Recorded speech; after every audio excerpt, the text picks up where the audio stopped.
I'm Elex Michaelson. This week on The Issue is the Red Rocker himself, Sammy Hagar. In the 80s and 90s, Sammy Hagar led one of the biggest bands on the planet, Van Halen. At age 75, he's still selling out shows. Sammy Hagar, welcome to The Issue Is. Great to see you. Thank you. Happy to be here, you know. It's happy to be upright, you know. Yeah. Hagar grew up poor in the Inland Empire. Then and now, his favorite place, the beach. That to you represents freedom, right? It does. It represents, you can have that if you're, like you say, you can be dead broke on your butt and you can still go to that beach and lay in that sand and get in that ocean. Hagar says music saved his life. It was total salvation. All the friends that I was hanging around with before music, they all got in trouble. At the height of his fame, his mom said, start a business. Here we are, sitting, take a little break. Cabo San Lucas. When his Cabo Wabo Cantina at first lost money, his bandmates wanted out. Broke Van Halen up almost. Cheers, everybody. Welcome to the Cabo Wabo. There are now Cabo Wabos all over the world, and he made over $100 million from his tequila. He now donates all of his proceeds from his restaurants to local charities, including food banks in every city he's played in for 15 years. When you do it locally, you get to see the results. He invited us to check out his first ever beach club at the Waterfront Beach Resort in Huntington Beach. That is what makes you say, you know what, I'll have another one. Keep them buying. All Sammy's proceeds from this delicious menu going to Children's Hospital Orange County. That's the reason for everybody to come here.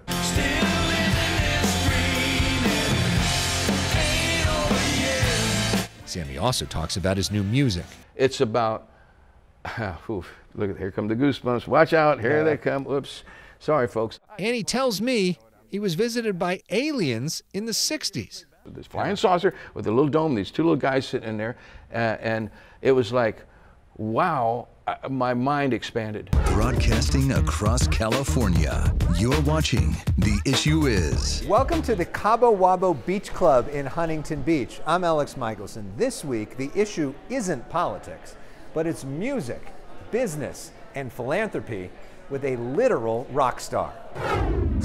My dream, here it comes. I still have dreams. Sammy Hagar always dreamed of opening a beach club. We're on hand as he shows it off to the media. The whole thing about beach all day and party all night, this is how you do it. It includes a spectacular beach view for this kid from Fontana. Growing up, I used to come down here. I'd come down here with my friends. What does the beach represent for you?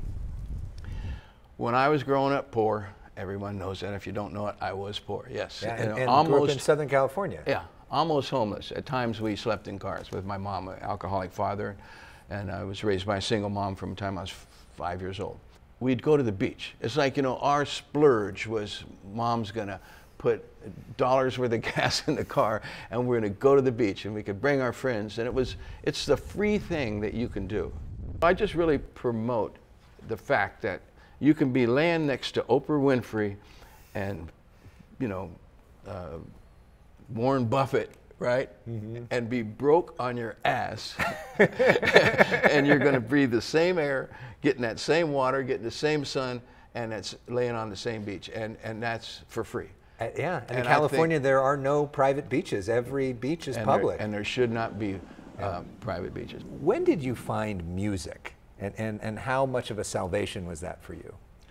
It was total salvation because all my friends, well, I found music when I was 14. And a friend of mine had a guitar, and he would play Dick Dale songs, and you know, Miserlou, boom,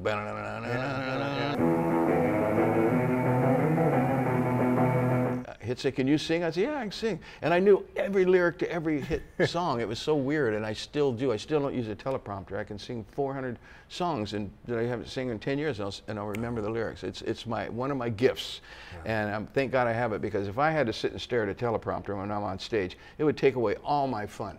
Is that what most rock stars do? Oh, they're reading a prompter with the lyrics? Over the stages, and they really? got them, you know, on yeah. I mean, not everybody, but a lot of them do. People that I sit in with, you want a teleprompter? I say, hell no.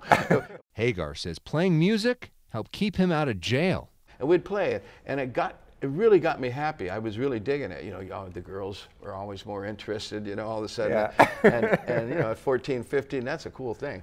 And it still is, actually. But, Yeah. So once I found music, though, I got so into it. It's all I wanted to do. And all the rest of my friends are going out and partying and getting in trouble, especially in Fontana, San Bernardino. You know, Inland Empire was a tough steel town. You know, I mean, there was a lot of fighting going on, a lot of drugs, and a lot of drinking, you know, at too young of an age. So all the friends that I was hanging around with before music, they all got in trouble, and I would have been right there in trouble with them. So it really saved me, and I'm not exaggerating. Not one little bit, because I had nothing else to do. I was either going to hang around with those guys and go down there, you know, smoking dope and doing drugs back when you go to jail for that stuff, right? You know? And instead, I was hanging out with my musical friends, and we were playing music, you know. I swear that now I'ma take your place. Hagar would find success in the band Montrose, a favorite of a young guitar player named Eddie Van Halen. When I met Eddie the first time, it was like, oh man, you know, Montrose, oh, you know, like Rock Candy and all these songs, and I'm going, oh wow, this humble little kid, this guy can play, you know. Yeah. And the next thing I know, I'm in the band. By 1985, David Lee Roth was out as Van Halen's lead singer, and Sammy Hagar was in. And then you become one of the biggest bands in the world, one of the biggest bands Maybe of all time, right? At the height of that, how do you as a human being even process that? All the sex, the drugs, the rock and roll, everything being thrown at you. How do you describe what that was like? Well, hey man, it's like the king for a day, every day, you know, anything. Those days in Van Halen, especially in the 80s, where you were just rich, famous, and you had everything going, it was like you could have anything you wanted. And thank God I'm kind of a conservative guy. The fact that I always cared more about my health and the music, that I was able to get on stage and sing. So I didn't party all night. I'm a singer, you know. It's like, you can't do that to your voice. And you know the guys that did, you can hear them. I would make my tour manager or my bodyguard, whoever I was hanging out with, I'd make him, I'd say, now look, I don't care what I tell you. You take me to my room, and if I come to your room in the middle of the night and say, hey, you know, don't let me. Yeah. And he had to convince you sometimes? No, I had a couple of good guys that really, really took care of me. What made you want to get into the business world at that point?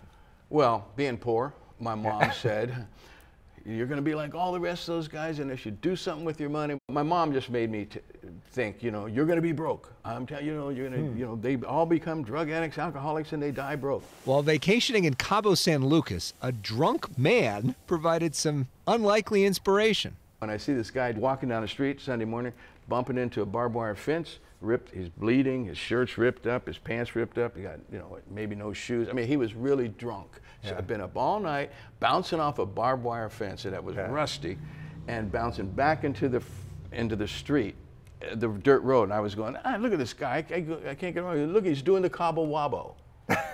And I started laughing to myself, and the person I was with started laughing. Sammy wrote the song Cabo Wabo and then wanted to do more. And I started thinking, wow, I'm going to build a bar called the Cabo Wabo. Just like that. And then I thought, oh, and maybe I can have my own tequila. See, the light was coming on. I was starting to see down the road. And maybe I can have these all over the world. You know what I mean? So I just completely saw a deep vision, and no one else could see it. They said, are you crazy? You can't even get, you know, make a phone call down there. And I said, I'm doing it. And I bought the property and I did it. Here we are, sitting, take a little break. Cabo San Lucas. At first, the whole band invested, but then wanted out. They got all freaked out when it lost money the first year. It was like, fellas, it's like we can afford $10,000 each year, you know? So they wanted out. We're not putting any money in that thing. It's your thing. I said, okay. I took it over, and it just exploded. And the thing I didn't dream was having a tequila that got huge. You know, I always call that the dream I never dreamt. You know, it was part of my dream to have my own tequila only at the bar there. Right. So I went down and got you know, tequila put in plastic jugs. I'm telling you, I actually, when I first got the tequila, it would come in gasoline cans. The new ones, I mean, you know, they didn't smell like gas, but they would just fill up a gasoline. You know those things, you run out of gas, you pour them in your car? Hagar sold the tequila 15 years ago for $100 million, and it's still a hit. I'm using Cabo Wabo tequila because this is the Cabo Wabo, and this was my first tequila. He showed us the process of making his favorite drink, a margarita. That, my friend, is just a standard margarita. He now sells a book of his favorite cocktail recipes. But here's the clincher. Blue curacao. Ooh. Now, that is beautiful. That is beautiful. That's the ocean in Cabo. That's what it looks like. Warren Buffett asked Sammy to talk to his billionaire friends at one of his conferences. He was really impressed and blown away, and he said that you have a business insight that so few people have. Wow, you want me to talk to 1,000 CEOs? He goes, everybody in this room runs a billion-dollar company, and I'm going, oh great, and I'm going to tell them how to do it. And he told me backstage in the room, he's sitting there with a hole in his shoe, and socks that didn't match, right? And he said, you think different than these guys. He goes, I read your book, and I saw what you did with Cabo Wabo, and he goes, I want you to teach them how to get outside the box. I'm here throwing parties to promote my new beach bar cocktails, which are wonderful. You know, but the only thing I can honestly say is, on a business sense, you go with your gut, you know? Yeah. The second someone lays something on me, I'm like, hey, I have this idea, what do you think?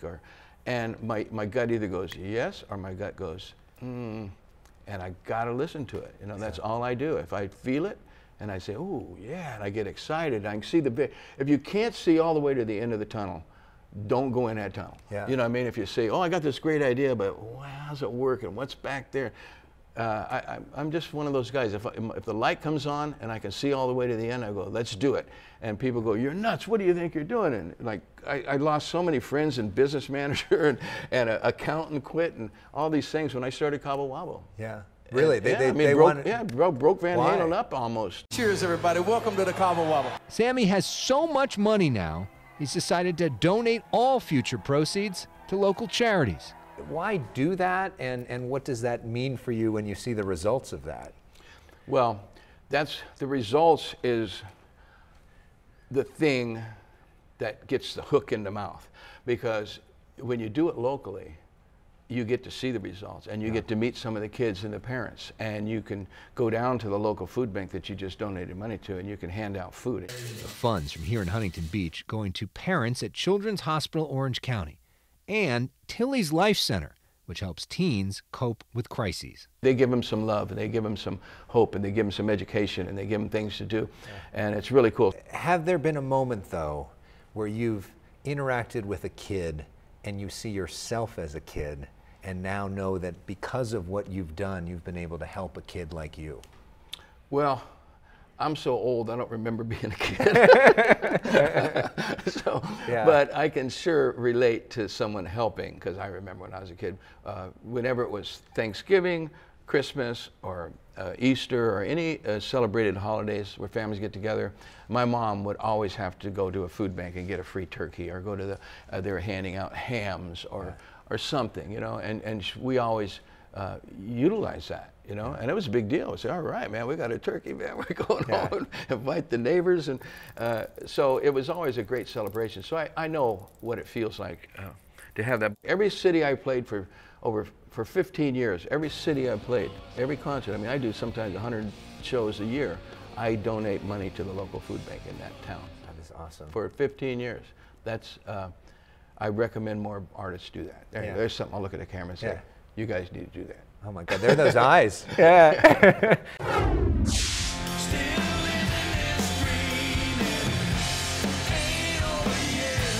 Up next, the song that has Sammy Hagar feeling like this. It's about, look at, here come the goosebumps. Watch out, here they come. Oops, sorry folks.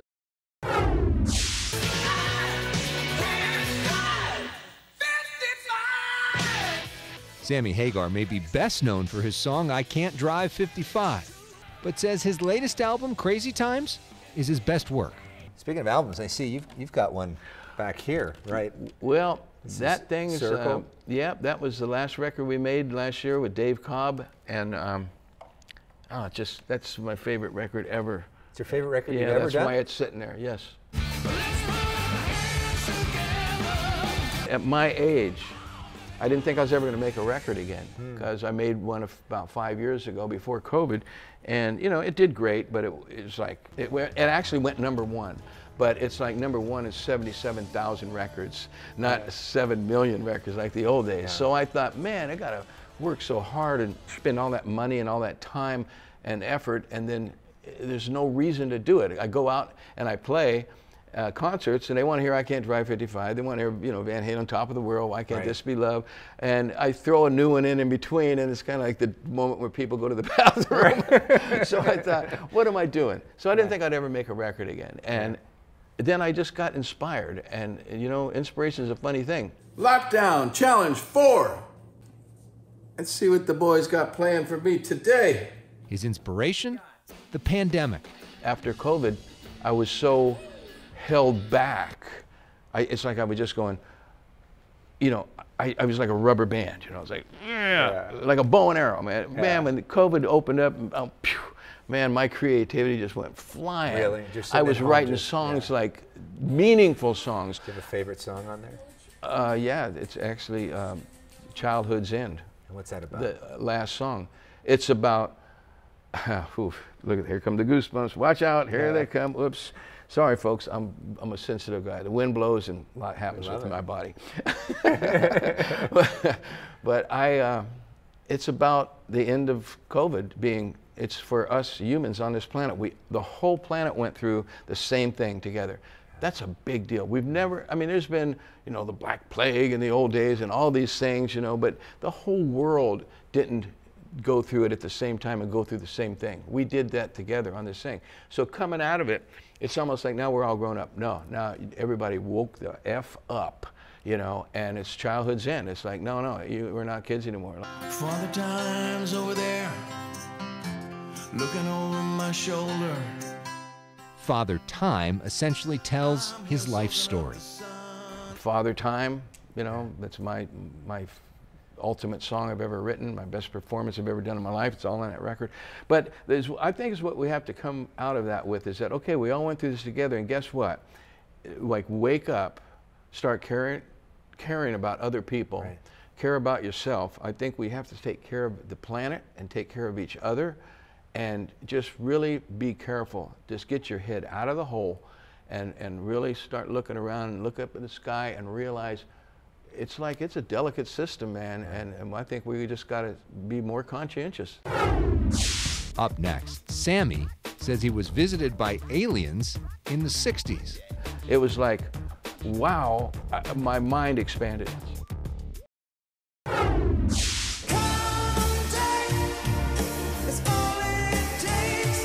Long before Sammy Hagar became one of the biggest stars in the rock world, he says he was visited by aliens. Well, I was sleeping, and it was in the 60s, so there was no wireless things, and I was wirelessly contacted, and I felt like like I was being, like, describing now, I was being downloaded. Either something was uploading or downloading. You know, I don't think they were downloading information. I mean, I think they were uploading to see what I knew and who, you know, just. So I feel like I was like an experiment, you know, like a lab rat. You know what I mean? But when I woke from it and I caught it happening, I could actually see the guys because we were connected. They were 13 miles away in Lyle Creek, sitting on this exact spot, and they were exactly these things that these guys are talking about now. This flying saucer with a little dome. These two little guys sitting in there, and it was like, wow, my mind expanded. That's all it did. It just made me think, wow, there's something else out there. There's something going on. I never even told people about it for 20 years, you know, because it was so weird. And everybody that's had those experiences, now you meet them and they say, yeah, I know, man. It's like, and it's, you realize there's something going on, and it's really coming out right now, though, a lot of it. And I'm really interested in it because I had the experience. I want to know where these guys come from and what I'm supposed to be doing here. Yeah. You know, help me out, brothers. You know what I mean? Don't just come messing with me. You know, tell me, help me, show me how to make life better for the world, for other people. To watch our full unedited conversation, head to youtube.com/Elex Michaelson or search for The Issue Is wherever you stream your podcasts. Up next, Sammy Hagar's vision for the future.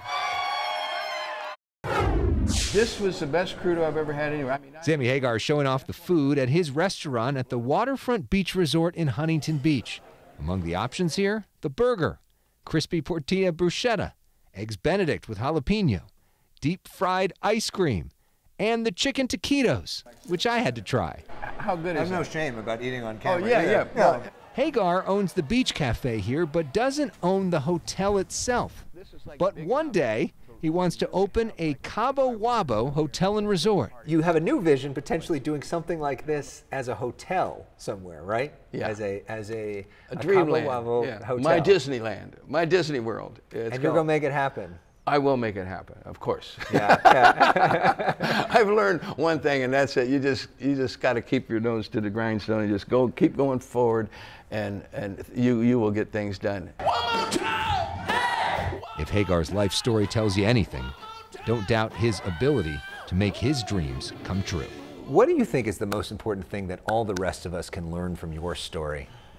That you can do anything you can put your mind to. Do not think that you can't do something, because I don't even have a high school education. I'm not proud of that, but I got thrown out of school my senior year, and I just didn't go back.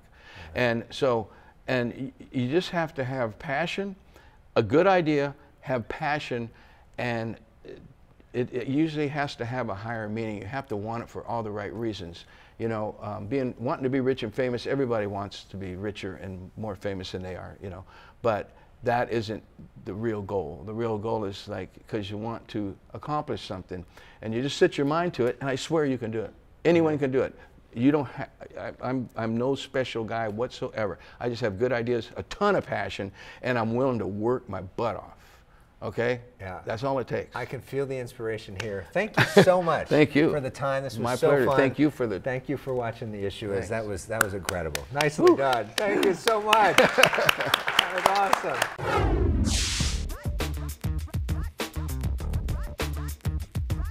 Have a favorite lyric or anything to leave us with? Yeah, face down in Cabo, kissing the ground. Love it. Bravo.